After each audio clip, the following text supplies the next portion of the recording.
Chanel, the story of a young girl who became a luxury icon born from the deepest pain. Stick around until the end to uncover Coco's dark past. Gabrielle Chanel was born in 1883 in brutal poverty in Saumur, France. At the age of 12, she lost her mother to tuberculosis. Her father, a traveling salesman, handed her and her sisters over to the nuns at the orphanage in Aubazine, in Corrèze, then vanished forever. It was there that Gabrielle discovered thread and needle. She sewed to survive, but also to exist. The nuns dressed her in black and white, two colors she would later turn into timeless signatures. She learned to hide her wounds behind a proud, upright posture, almost icy. But nothing could extinguish her.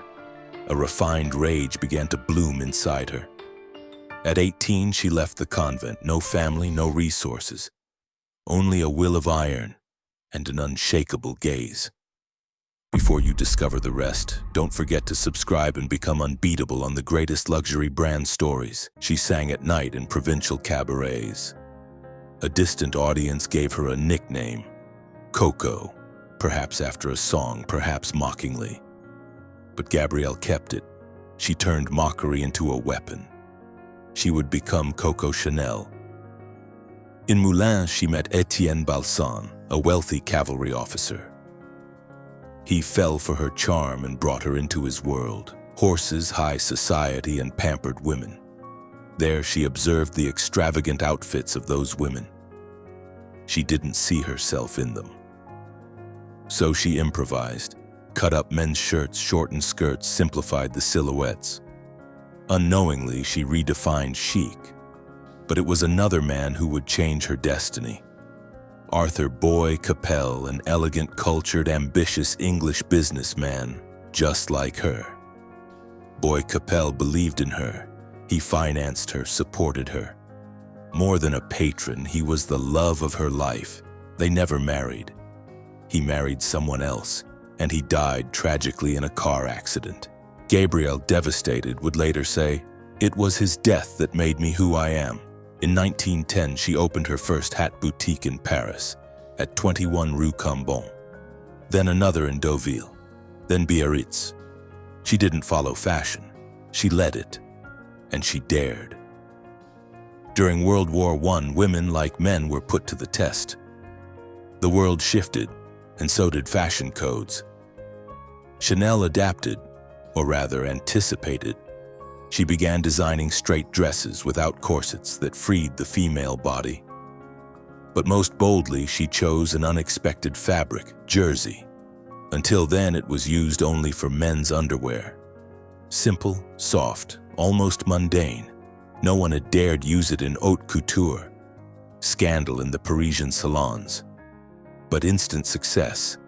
Wealthy women rushed to buy these light modern dresses that moved with them, not against them.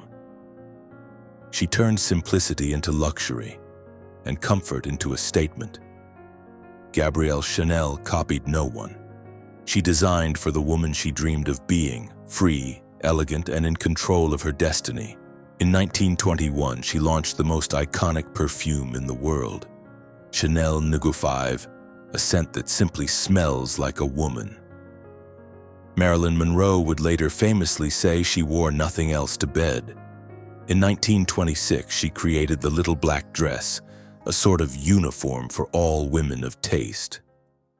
In 1939, on the eve of World War II, Chanel made a radical decision. She closed all her boutiques. She said, "This is no time for fashion." But behind that closure, there was more than grief or modesty. She moved into the Ritz Hotel in Paris, soon the headquarters of German officers.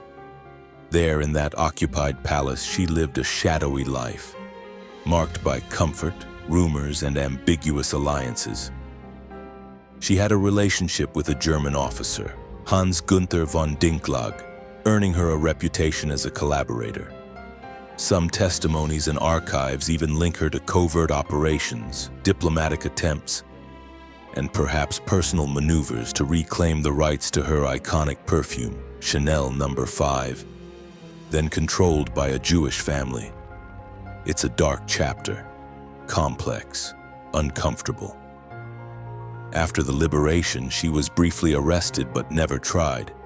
It's said that Winston Churchill himself may have intervened to protect her. So in 1945, she left France, exiled herself to Switzerland, and remained silent for nearly 10 years. But that silence didn't mark the end of her story. In 1954, at age 71, she returned and triumphed again. Coco Chanel passed away in 1971, alone in her suite at the Ritz in Paris. She worked until the very day before her death. In the 1980s, Karl Lagerfeld took over the house. He modernized Chanel without ever betraying her spirit. He turned the tweed suit into a cult piece. He restored the double C logo to its iconic status. Today, Chanel is a living legend, but behind the gold and the runways remains a little abandoned girl who swore never to depend on anyone, and she kept her word.